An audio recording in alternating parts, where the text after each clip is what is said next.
Signore e signori, sono ormai passati mesi da quando è uscito Nier Automata. La maggior parte di voi l'avrà già completato, magari anche più volte, e tanti avranno cercato di scoprire qualcosa di più in merito. Vorrei quindi cominciare una piccola serie in cui, con la scusa di una giocata da registrare, parlare con voi del gioco, dei riferimenti e dei collegamenti con il resto della saga, dai Drakengard a Nier in particolare, delle teorie ancora non accertate o non ufficiali, di risposte misteriose provenienti da Yoko Taro stesso, di commenti ulteriori su personaggi o scene che vengono dalla guida strategica, dall'artbook, da alcune novel uscite come al solito solo in Giappone. Insomma, approfondire insieme a voi, mettervi a disposizione tutto quello che so, o almeno che credo di sapere, e spero di ricevere da voi conferme, smentite, punti di vista differenti, emozioni, racconti, qualunque cosa abbiate voglia di condividere in merito. Intanto qui la discesa sulla terra di 2B e la sua squadra richiama direttamente la recita Yora, su cui abbiamo fatto l'ultimo video qualche tempo fa. Infatti anche qui gli aeroscheletri che scendono sul pianeta vengono distrutti uno dopo l'altro perché il sistema di difesa delle biomacchine si è ulteriormente evoluto. Nella recita rimanevano 4 superstiti, qui solo 2B. Fare una serie del genere a quasi un anno dall'uscita del gioco ovviamente è un suicidio per visibilità o utilità, però ci permette di avere innanzitutto molte più nozioni e quantomeno dovrebbe raccogliere qualche appassionato, già che se ancora se ne interessa a quasi un anno di distanza vuol dire che per forza il gioco gli ha lasciato qualcosa dentro. Per la natura stessa della serie non posso evitare sempre e comunque gli spoiler, per quanto mi piacerebbe viverla come vorrebbero gli sviluppatori, cioè scoprendo pian piano una verità dopo l'altra, una menzogna dopo l'altra, sia io che gran parte di voi sappiamo già tutti i risvolti, non posso e non voglio soprattutto fingermi sorpreso per colpi di scena che già conosco. Cercherò di usare il minor numero possibile di spoiler, magari avvertendo prima di farlo, ma inevitabilmente vorrò indicare qualche evento specifico che solo alla fine si viene a scoprire, per fare dei collegamenti o giustificare delle teorie. Parlando proprio delle teorie, entriamo nell'argomento con cui voglio cominciare. Chi è il vero nemico che stiamo combattendo? O meglio ancora, chi è il vero nemico dietro tutte le nostre sofferenze? Per il momento ho un paio di risposte, sperando naturalmente che ne arrivino altre anche da parte vostra, che potremo poi discutere più avanti. La prima riguarda prettamente l'ambientazione, la lore dell'universo e della timeline su cui la storia si basa. Se partecipassimo a un gioco di ruolo lo definirei tutto il materiale in-game, in ruolo, insomma il mondo fittizio su cui ci muoviamo. Cominciamo subito con qualche spoiler, quindi attenzione in caso non ne voleste. Al di là di tutti gli avvenimenti durante il gioco e durante la guerra delle macchine, sappiamo che dietro alla creazione delle biomacchine, il nostro attuale nemico, ci sono gli alieni. Misteriosi, tentacolosi, terribili alieni che anche se sono stati superati e uccisi dalle stesse armi che hanno generato, sono comunque loro la causa, l'incipit di queste guerre infinite. Nel 5012 scendono sulla Terra e muovono immediatamente battaglia all'umanità. Vengono affrontati dall'armata dell'umanità, ovvero un esercito di androidi, già che di veri esseri umani non ce n'era più traccia, e dall'incredibile resistenza fatta dai cloni di Emil. Belligeranti e conquistatori sin da subito, gli alieni creano le biomacchine, da cui verranno poi superati e uccisi. Da quel momento, e fino a quanto ne sappiamo noi almeno, scompaiono dal palcoscenico degli eventi. Eventi a cui però hanno dato loro inizio per primi.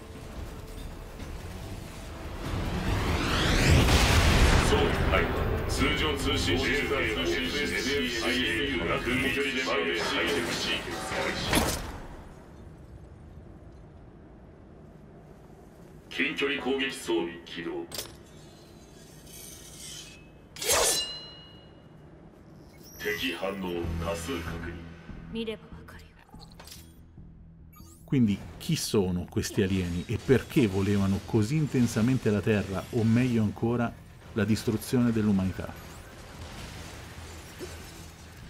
Il collegamento più facile da fare è quello con i Watcher, i messaggeri, angeli o qualunque nome preferiate. Chi sono i Watcher? Creature che arrivano dal cielo sin dal giorno della grande calamità, nell'856, di cui si parla sin dagli albori della saga di Drakengard.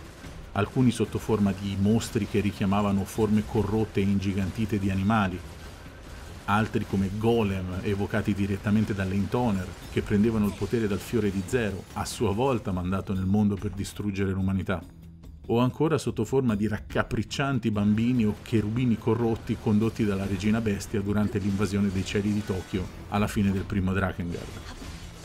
La forma con cui compaiono è spesso differente, ma arrivano sempre da un'altra dimensione o da un mondo sigillato al di là della nostra realtà, e hanno sempre lo scopo assoluto di azzerare e distruggere l'umanità. Intanto siamo arrivati al primo boss.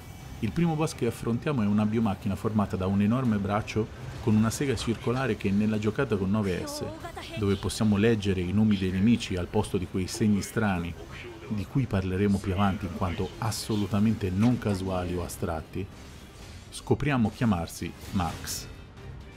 I nomi rimarranno un aspetto molto interessante lungo l'intero gioco perché molti boss portano il nome di un filosofo.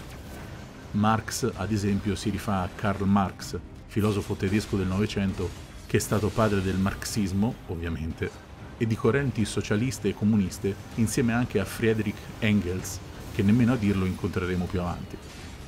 I motivi di questa scelta per i nomi delle biomacchine più importanti possono essere svariati, e conducono per lo più ad un paio di ragionamenti. Sarei davvero curioso di sapere quale dei due sostenete, o se anche ne avete un terzo, anche più interessante.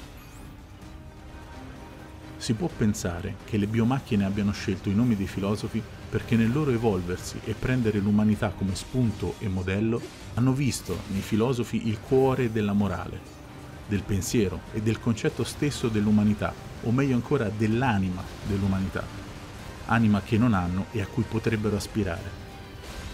Al di là del motivo per cui in gioco sono stati scelti quei nomi, possiamo pensare a due tipi di messaggio che ci vogliono mandare da dietro le quinte. Da una parte potrebbe essere un'accusa non tanto ai filosofi in sé, ma a rimanere attaccati alle idee del passato e ingabbiati nei vecchi ragionamenti. Un'attaccatura priva di evoluzione di pensiero perché le biomacchine replicano costantemente gli stessi concetti in circolo e riproducono gli stessi errori per quante volte potranno mai fallire. Il pod ci dice che il futuro non ci è dato, ma è qualcosa che dobbiamo prendere da noi stessi per noi stessi. E durante tutto il gioco ammazziamo letteralmente un filosofo dietro l'altro. Inoltre, quando un qualche personaggio si dà al nichilismo per le proprie perdite o per la propria pazzia, viene raffigurato come un folle o come qualcuno molto infantile, tipo Eve o addirittura 9S, persino un personaggio curioso, profondo e in continua evoluzione, quando cade nel nichilismo diventa niente più che una marionetta senza fili, che si accascia sul palcoscenico a ridere disperata. D'altra parte, se capovolgiamo completamente l'argomentazione, possiamo arrivare a un'accusa diametralmente opposta. L'intera guerra, ogni combattimento, ogni distruzione sono la dimostrazione di cosa accade quando davanti ad idee, concetti, morali e correnti di pensiero che potrebbero migliorare il mondo o farlo riflettere, il mondo è ostile, ottuso, sordo a ogni ragionamento e violento.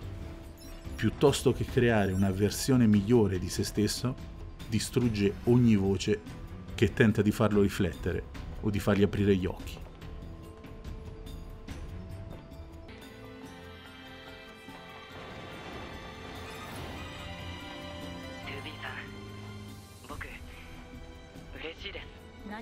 Ecco, qui 2B sembra fredda e composta quando dice a 9S che non c'è bisogno di essere così formale, ma in realtà, sentendolo reagire così contento, è pervasa da emozione, ha letteralmente un tuffo al cuore. Uno dei commenti di approfondimento della guida strategica ci rivela che anche in questo preciso momento si sta sforzando a reprimere ogni emozione. Per aiutarsi si ripete che sono inutili per completare la missione, ma il fatto che gli androidi possano provarle proprio perché sono stati fatti come repliche degli umani non aiuta.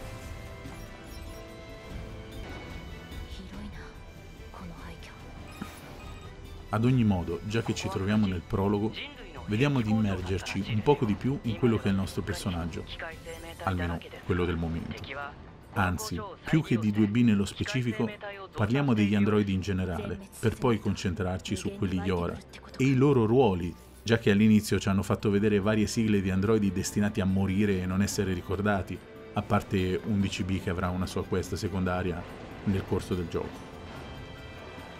Gli androidi in generale, quindi non solo il gruppo Yora, hanno modelli maschili e femminili, perché sono stati creati a immagine dell'umanità. Per meglio dire, i primi androidi furono costruiti quando ancora l'umanità dominava il mondo, e ne creavano quindi a propria immagine e somiglianza, sia maschi che femmine. Gli androidi che vengono costruiti nell'epoca del gioco e negli anni limitrofi sono ad immagine di quei primi androidi, e così via.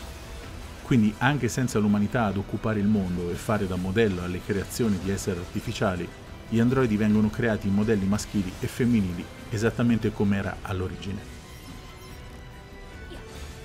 La loro pelle è soffice e calda, replicando perfettamente quella umana, e sebbene non hanno sangue che circola al loro interno, hanno comunque dei fluidi del medesimo colore rosso che lo possano ricordare. Parlando più nello specifico dello squadrone Yora, ci sono tra i 100 e i 200 membri, divisi fra 13 basi orbitali con il bunker che fa da unica base completamente Yora.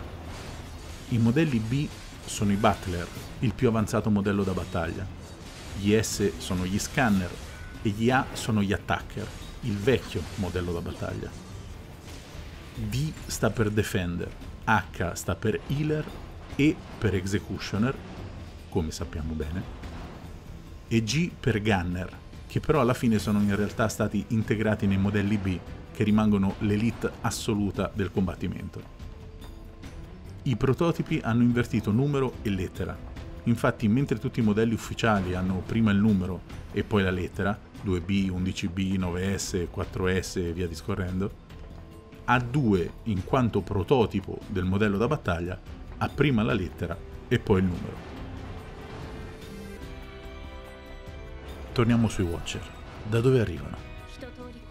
Sono creati e inviati da un'entità ancora più misteriosa di loro, superiore a tutti loro, chiamata il senza nome, il Nameless, o i Nameless. In realtà non ho idea se si parli di un'unica creatura divina o un gruppo. Parlandone al singolare, il senza nome dovrebbe essere una creatura divina che ha l'identico scopo di distruggere l'umanità, apparentemente per capriccio, ma difficilmente senza ragione. Ora, se oggi arrivasse qualcuno dal cielo, penseremmo immediatamente ad un alieno. Ma se fosse accaduto più di 1000 anni fa, è facile che lo avrebbero additato come un angelo. Prima ancora, nei tempi antichi, addirittura come una divinità. Non è quindi poi così strano che quelli che venivano chiamati Watcher, angeli, messaggeri, millenni prima, nel 5012 vengono percepiti come alieni, ancor più con quelle forme orribili e tentacolari. Gli alieni potrebbero essere nient'altro che altri Watcher inviati dal senza nome, che dopo aver provato a combattere in prima linea si sono arresi ad utilizzare nuove tecnologie e nuovi sistemi da battaglia, creando le biomacchine.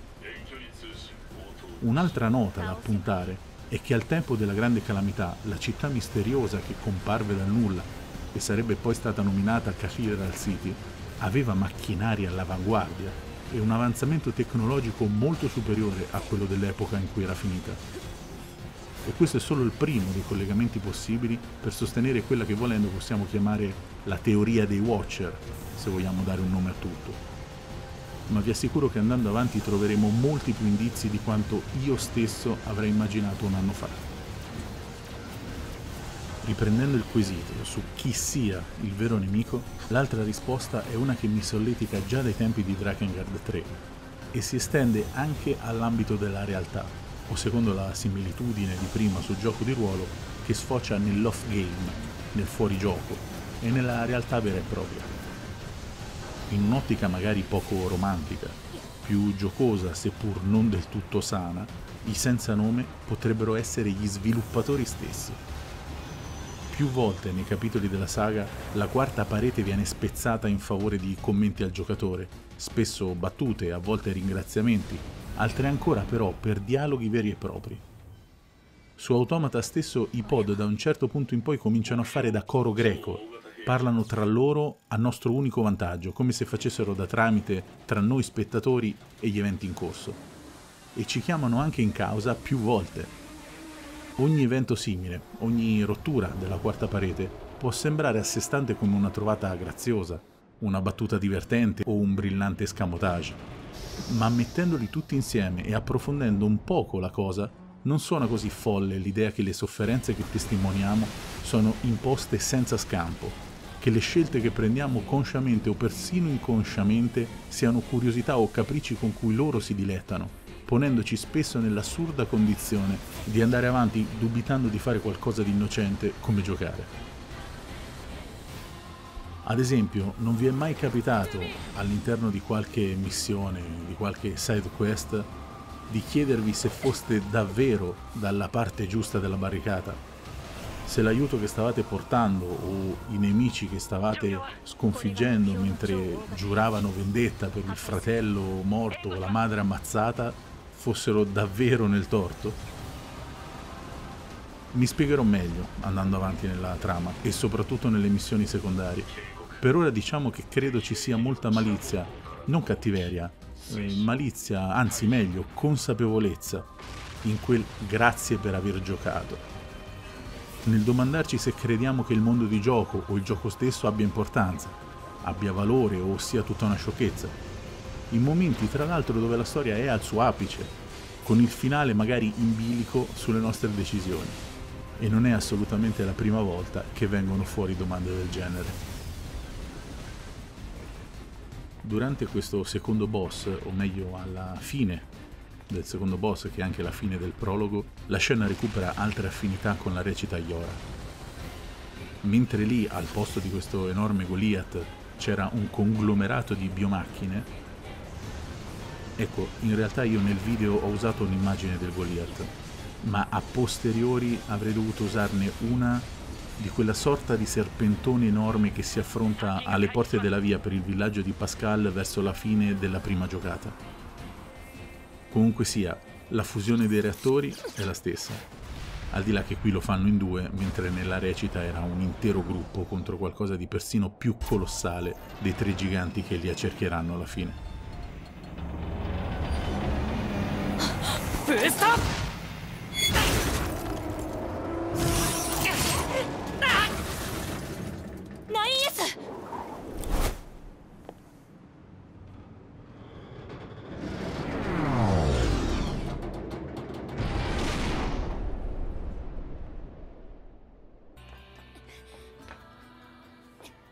Qui 9S in realtà non sta ricordando le passate missioni con 2B, il loro rapporto e come ogni volta è andato a concludersi un loro incontro.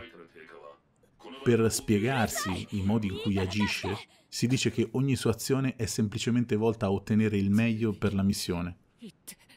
Quindi gettarsi senza esitazione davanti a un colpo che sarebbe spettato a 2B o uploadare i dati di lei prima dei propri, quando vanno a distruggersi, sarebbero razionalmente modi di salvare la missione, quando in realtà sono azioni che si sente di fare istintivamente, non forzato, ma proprio con la massima naturalezza, senza nemmeno doverci pensare. E naturalmente questo dipende dai sentimenti verso di lei, non da un calcolo di successo percentuale che non si è mai veramente messo a fare.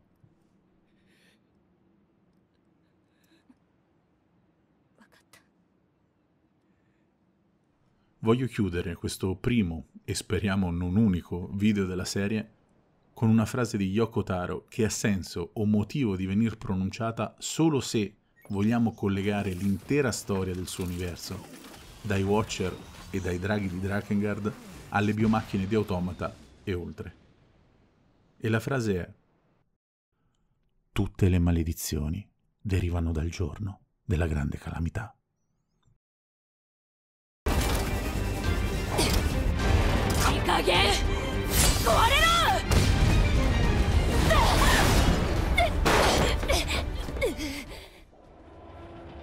Per chi conosce la storia di Drakengard, o magari ha visto i miei video riassuntivi sulla lore, sa che la grande calamità si è verificata nell'856, come dicevo prima, e ha portato nel mondo draghi, Watcher, il fiore, la città futuristica che verrà conosciuta come Cathedral City e quant'altro.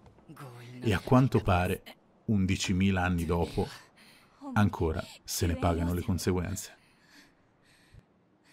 Se vi è interessato l'approfondimento, al di là del mi piace sempre molto gradito e dell'iscrizione al canale se non vi siete già iscritti, vi chiedo piuttosto di commentare con le vostre opinioni o anche le vostre teorie per poterne parlare davvero insieme, scoprendo tutto quello che possiamo prima che un altro capitolo arrivi a sfidare di nuovo quello che sappiamo.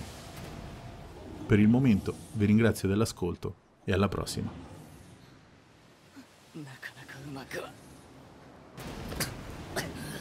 いかないみたいですね。準備はできました。ブラックボックスを。分かった。